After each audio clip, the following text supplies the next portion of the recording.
এবার আপনাদের সামনে মূল্যবান বক্তব্য নিয়ে আসছে বাংলাদেশ আওয়ামী লীগের কেন্দ্রীয় সাধারণ সম্পাদক ওবায়দুল কাদের।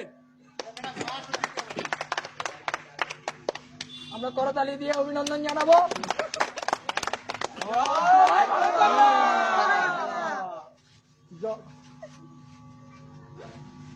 ধন্যবাদ।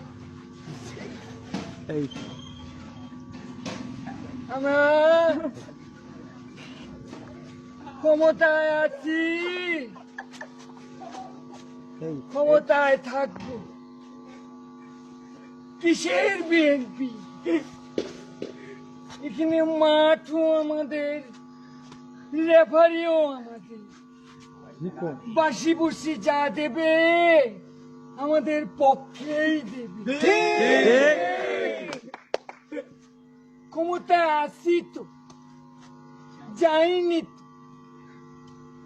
বিএনপির লোকেরা লাঠি নিয়ে আসবে, পুলিশ কি ললিপপ চুষবে। আমরা রাজপথে আসি, থাকবো, ছিলাম, আপনারাও।